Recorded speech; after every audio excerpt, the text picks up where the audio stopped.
আমার দেশকে যারা কি করে দখল করার চেষ্টা করে, আমরা কি বসে থাকবো? আমাদের জীবনের চেয়ে আমাদের দেশকে কি করে আমরা ভালোবাসি। আমি বলি যে বাংলাদেশের, ওরা বলে বাংলাদেশের বন্ধু হচ্ছে ভারত, প্রতিবেশী রাষ্ট্র। তারা যুদ্ধ করে আমাদেরকে কি করেছেন? বাঁচিয়েছে। আর আমি বলি যে সবচেয়ে শত্রু হচ্ছে ভারত, হিন্দুস্তান। ঠিক কি না? এটা বাস্তব কথা। তারা সুপরিকল্পিত ভাবে তারা এখন সুপরিকল্পনা করতেছে যে চট্টগ্রাম, রংপুর, ফেনী তারা দখল করবে। কিছুদিন আগে আগরতলা হাইকমিশনের যেখানে বাংলাদেশের হাইকমিশন, সেখানে বাংলাদেশের হাইকমিশন হামলা করে বাংলাদেশের পতাকা কি করেছেন? অবমাননা করে ছিঁড়ে ফেলেছেন। আর এদের মূল হোতা হলো কি? ভারত মিডিয়া গুলো। ঠিক কিনা? এরা অপপ্রচার চালাচ্ছে, মিথ্যা সংবাদ, ভুয়া সংবাদ দিয়ে বাংলাদেশকে কিভাবে একটা কি করে হিন্দু মুসলমানদের ভিতরে দাঙ্গা লাগানো যায়, সাম্প্রদায়িক সম্প্রীতি সবক তারা আমাদেরকে দেয়, কিন্তু নিজের দেশের সংখ্যালঘুদের নির্যাতন নিপীড়ন তারা এই কথা বলে না।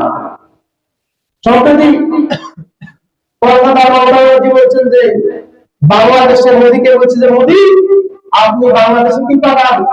শান্তি বাহিনী পাঠান। একটা স্বাধীন দেশে শান্তি বাহিনী পাঠাতে সে করতেছে।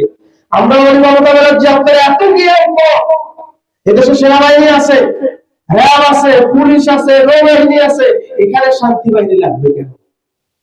শান্তি বাহিনী যদি পাঠাতে হয় আমেরিকা থেকে, তোমাদের দেশে পাঠাও। ঠিক কি না? নিজের ভাষণ তোমাদের দেশে ঐতিহ্যবাহী বাবরি মসজিদ ভাঙা হয়েছে তা না। ঠিক কি না? ওইগুলো আমরা কারা করতেছেন?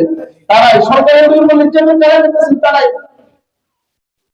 অসংখ্য মানুষকে গরু খাওয়ার, গরু গোশত খাওয়ার অপরাধে অসংখ্য মুসলমানকে তারা দিনে রাতে হত্যা করেছে। ঠিক কি না?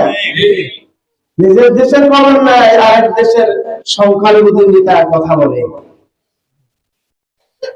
গত বছর আওয়ামী লীগ সরকার ক্ষমতা থাকা অবস্থায় সাল্লায় হামলা হয়েছে। এই সাল্লায় হিন্দুদের উপর হামলা করেছে আওয়ামী লীগ। ঠিক কিনা? তারপরে আপনার রামুতে হামলা করেছেন কে? আওয়ামী লীগ। তখন তোমরা এই 15 বছর যে হিন্দুদের উপর হামলা হয়েছে, সাল্লাতে, রামুতে, রংপুরে যে হামলা হয়েছে, তোমরা তখন কেন কথা বলো নাই? এখন তাদের মূল ব্যাপার হচ্ছে গাত্রদাহ হচ্ছে তাদের সরকার উচ্ছেদ হয়ে গেছে। ঠিক কি না? না হলে তারা লাগাতার এরকম লাগামহীন মিথ্যাচার করতেন না। ইসকন এতদিন কথা বলে নাই কেন? এখন কেন বলতেছে? আমি আগে গত সপ্তাহে বলছি যে ইসকন এটা ধর্মীয়, এটা কোন ইয়া না, ধর্মীয় গোষ্ঠী না, ধর্মীয় কোন সম্প্রীতি না। ইসকন হচ্ছে বর্তমান ভারতের মোদীর দাবা। ঠিক কি না? এই ইসকনে এই যে কি করে আপনার সিম্বুল কি উনি প্রত্যেকটা সময় ইসকনে বক্তব্য দিয়ে যাচ্ছে যে সংখ্যালঘুরা হামলা হচ্ছে, অথচ আমাদের দেশে হিন্দুরা জামাই ধরে আছে। ঠিক কি না? জামাই আদম আছে না? আমরা কোন হিন্দু মুসলমানকে কষ্ট দিয়েছি? হিন্দুদেরকে কষ্ট দিয়েছি? ঘর বাড়ি জ্বালিয়ে দিয়েছি? গতকাল সুনামগঞ্জে হিন্দুদের বাড়িতে হামলা করেছেন তারাই। আমি বলবো অন্তর্বর্তী সরকার যারা আছে 3টা কাজ করে। 1 নাম্বার লালমনিরহাট যেটা আছে করিডোর 12 কিলোমিটার শিলিগুড়িতে, সেখানে বিমান ঘাঁটিতে আপনারা এয়ারফোর্স পাঠান। পাঠিয়ে যদি সিম কার্ড একটা যদি সেখানে হামলা হয়, যদি আমাদের উপর হামলা করে আমাদের সিম কার্ড হামলা করতে পারি, তাহলে অতি শীঘ্রই ভারত 7 সিস্টার হয়ে যাবে। ঠিক কি না? 1 নাম্বার। 2 নাম্বার, তারা আমাদের ভিসা দেবে না বলছে, তারা আমাদের চিকিৎসা দেবে না বলছে, পিএস দেবে না, আমরা দরকার নেই। আপনারা যারা সরকারে আছেন, ভারতের সাথে যদি আপনার যেটা সামরিক শক্তি, সেই শক্তি ভারতের সাথে না করে ভারতের শত্রু চীনের সাথে করেন। 3 নাম্বার, আমদানি রপ্তানি ভারতের সাথে না করে আপনারা অন্য দেশের সাথে করেন, ঠিক কি না? 3 নাম্বার করে। 4র্থ নাম্বার হচ্ছে সীমান্তরক্ষী বাহিনী যারা আছে আমাদের বাংলাদেশ সেনাবাহিনী, তাদেরকে সীমান্ত পাহারা দিন এবং বিজেপিকে আরো কঠোর অবস্থায় নেই, যেই জায়গাতে তার কাটা নেই সেখানে তার কোনো ব্যবস্থা করবে।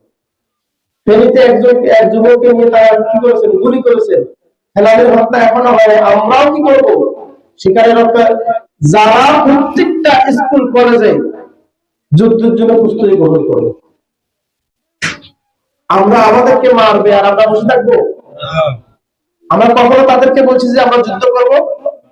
তারাই পায়ে পা লাগিয়ে ঝগড়া করার চেষ্টা করতেছে, ঠিক কিনা? অনতিবিলম্বে যদি সাইফুল ইসলাম অ্যাডভোকেটের হত্যা যদি এখনো কি হয় বিচার না হয়, তাহলে বাংলাদেশের অপমানতা আবার ঠিক কিনা? একটা হিন্দু বললে তোমরা সব গোষ্ঠী আগাও, আর আমাদের একজন মুসলমান ভাই মারা গেছে, আমরা পাহারা দিলাম মন্দির আর ওরা আমাদের মসজিদ ভাঙতেছে, ঠিক কি না? এ পর্যন্ত কোন হিন্দুকে আমরা জবাই করে হত্যা করি না, হত্যা করছি না। তাই তোমরা যদি যুদ্ধের জন্য নিয়ে আসো, ওরা সিলেট সীমান্তে, আগরতলা সীমান্তে যারা আছে হিন্দু যারা মুসলমান হিন্দু নামে, ওরা অলরেডি মিছিল করতেছে যে বাংলাদেশে প্রবেশ করবে, তোমরা আসো। ওদেরকে একটা আমরা সতর্ক করে দিলাম। আবারও পাখির আবরার বাসার যে অবস্থা হয়েছিল, শুধু আবারও পাখি আল্লাহুল আলামিন কাফের মুশরিককে শেষ করে দিয়েছে। বদর যুদ্ধে 313 জন সাহাবীর বিরুদ্ধে 3000 কাফের যুদ্ধ করেছে। 313 জন সাহাবীর কাছে অস্ত্র ছিল না, কিছুই ছিল না, শুধু কি ছিল? খেজুরের ঢাল ছিল। তোমরা যদি আসো গোমূত্র পান করে আসো, আমরা প্রস্তুত আছি, ঠিক কি না? তোমরা গরুর মূত্র পান করে আসো, আমরা কি আছি? রাসূল সাল্লাল্লাহু আলাইহি ওয়াসাল্লাম বলেন যুদ্ধে অনেক ভোগে নাই, কায়ের যুদ্ধ দিয়েছে। মুসলমানরা কখনো আগাম বাড়ি হত্যা করে না, কাউকে নিহত করে না। আমরা আক্রমণ করলে আমরা নিহত করি, ঠিক কি না? আল্লাহ রাব্বুল আলামিন বলেন রাসূল আপনি কি হবেন না, মনক্ষুণ্ণ হবেন না, মনশঙ্কিত হবেন না, ভয় পাবেন না। মুসলমান আগবাইয়ে ঝগড়া করে না, মুসলমান আগে বুক বাইরে দেয়, মুখে যখন গুলি আসে তখন মুসলমান যুদ্ধের জন্য প্রস্তুতি নেয়, ঠিক কিনা? এই দেশের গাছ, এই দেশের পাহাড়, এই দেশের চিনি, এই দেশের সমস্ত ফল ফলাদিকে আমরা ভালোবাসি, অথচ এই দেশের একখানা মাটি যদি তারা দখল করার চেষ্টা করে, আমরা ইনশাআল্লাহ প্রস্তুত আছি। পাকিস্তানে আমাদের বাইরের সাথে যে আমরা যুদ্ধ করেছি, অধিকাংশ তারা যুদ্ধ হারাইতেছে, আমরাও সেখানে যুদ্ধ, ঠিক কিনা? তাহলে সবাই দেশকে ভালোবাসবেন তো?